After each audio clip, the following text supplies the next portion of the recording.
10 quick hidden features built into macOS I use every day. Let's talk about it.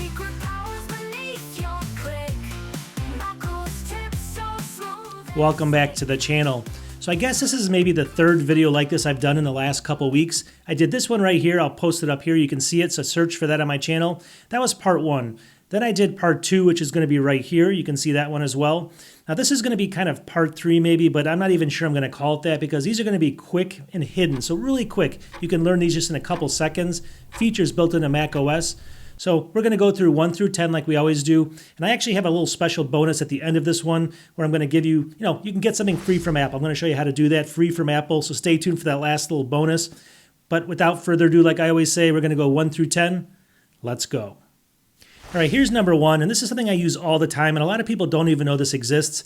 So here we are. So if you have a Finder window open like this is Finder, and you have a whole bunch of files that are all messy in here, but you want to do a search for something, and I'm just going to search for some pixel. I have some pixel photos, so PLX_, actually underscore, that's what they come up. So it found these ones right here. You can see these. So I did a search over here and it found some of these files inside that folder that I was in. Now you can imagine if you had, let's say, thousands of files in here and this found hundreds, you could use this same method. So this is where it works really well.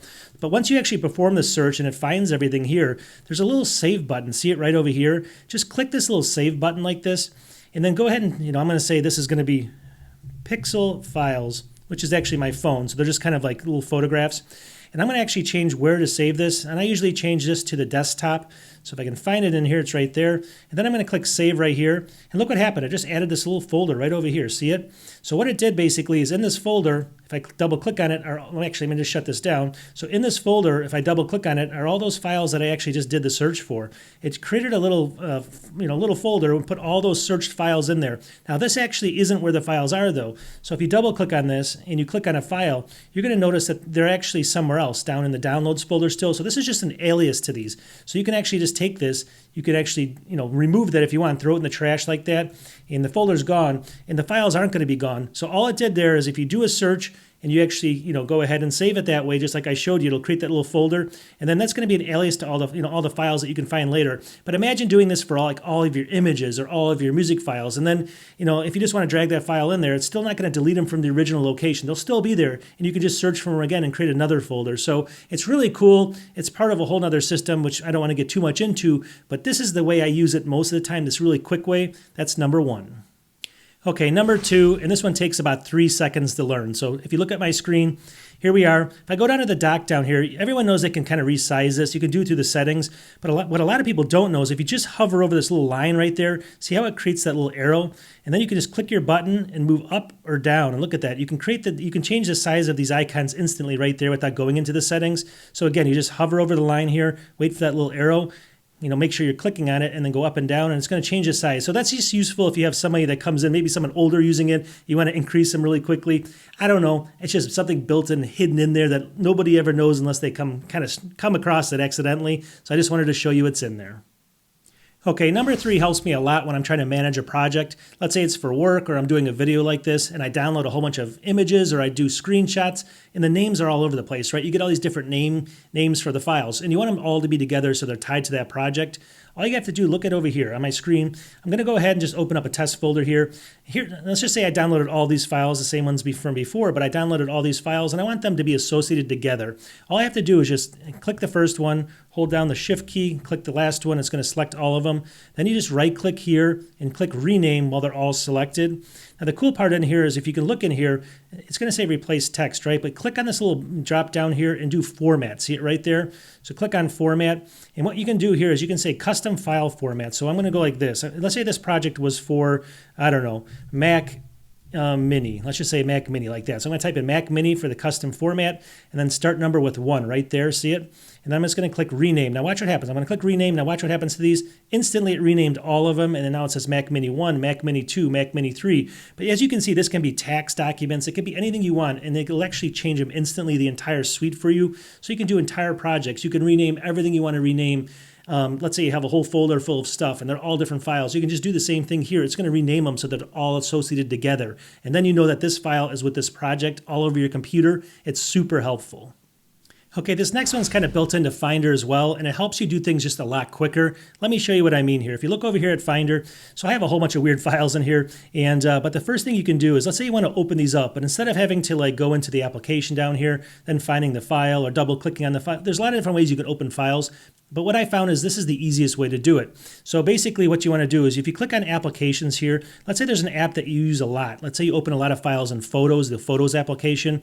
So go down to Photos down here. Let me see if I can find it. It's right here. Here's the application right here.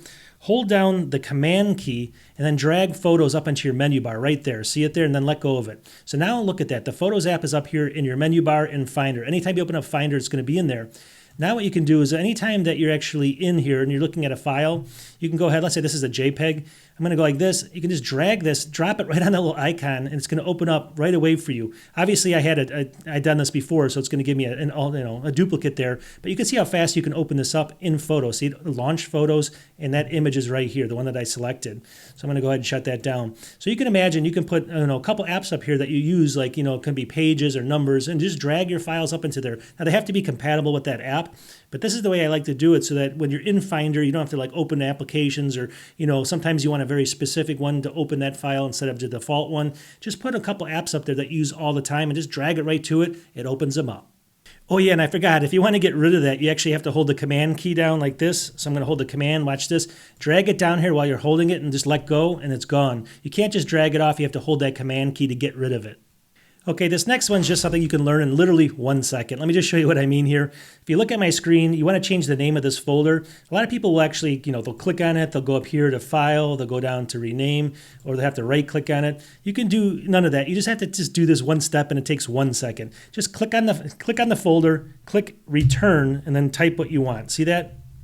And then just click off of it and it's going to rename it. Once again, just click on the folder, click Return, and then we're going to go whatever, I'm just putting anything in there. So you basically can change the name of the folder just like that. So that's all you have to do. Click on the folder, click Return, type, change the name of the folder. That easy. This next one's another one that takes 2 seconds to learn, and if you remember it, you'll never forget it, and it just makes things about 1 second easier. And take a look. Here's we have a window here. A lot of people, if they want to make this bigger, this window, they'll drag it over here like this, right? And then they'll move this back to the center. So you got to do a couple steps to get this window to fill the entire screen. You got to, drag the corner, then move it over here. But did you know that if you hold down just basically the Option key while you drag this, it's going to actually drag from the middle. See this? How it goes? And it's going to fill the whole screen. So I'm going to let go of Option. Look what happens. It goes to the right?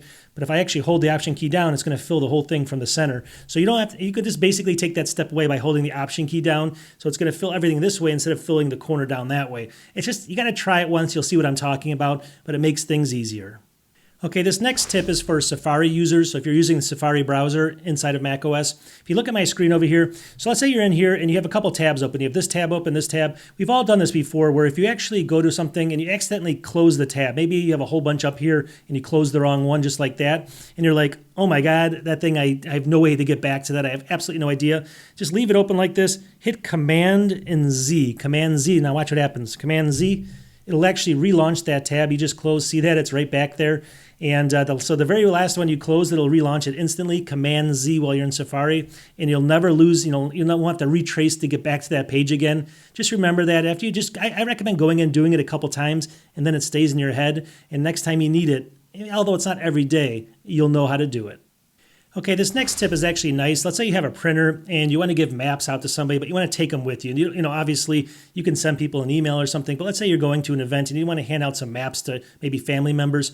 What we want to do is we want to open up Maps over here. This is an Apple Maps, and you want to kind of go to the place that you want to actually talk about. So you can zoom in and zoom out, but I want to go ahead and talk in the very middle of the screen here about this area here, and I want to show someone how to get to a specific area.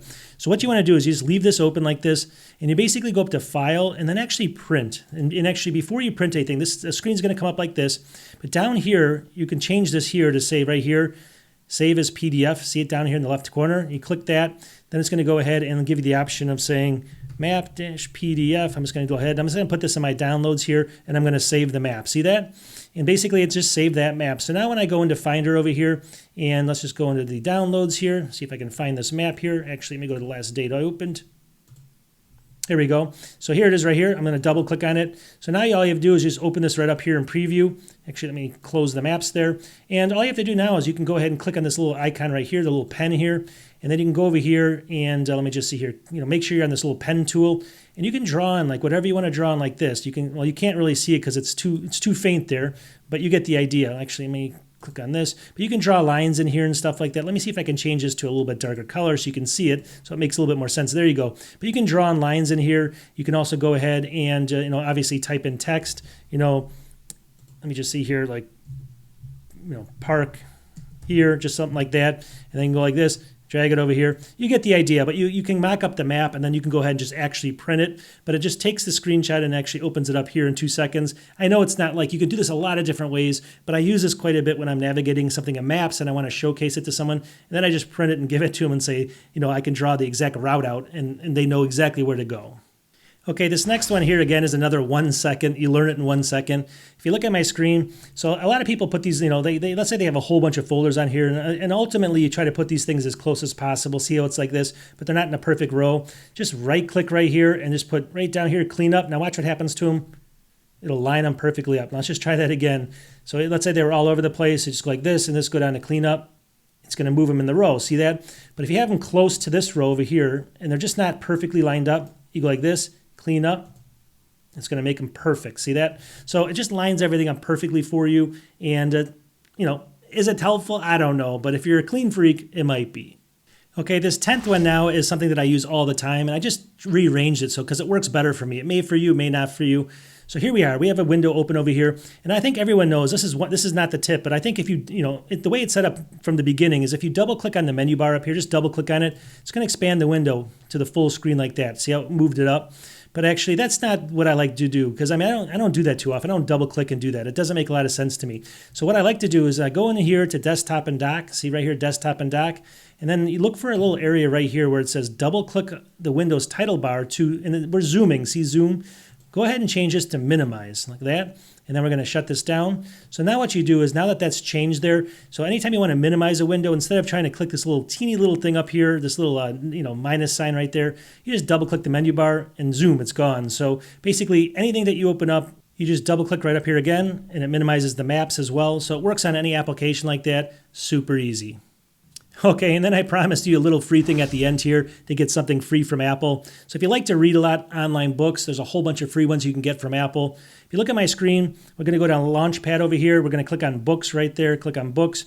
And you're going to make sure you're on the bookstore. Let me go ahead and just open this up a little bit wider here. And you want to make sure you're on bookstore right there. So click on that. And then right over here in sections, all you got to do is click over here. And like the second one down is free books right there. See it? So just click on that. And you're going to get hundreds and hundreds of free books that you can download and read for free. You can go in here, it says right here, obviously this is going to give you some information, but as you go down further, it's got all these different sections in here, and you can go ahead and just download these books and start reading for free. So you always get a free chance if you're doing something somewhere where you just want to kill some time. This is a great way to do it.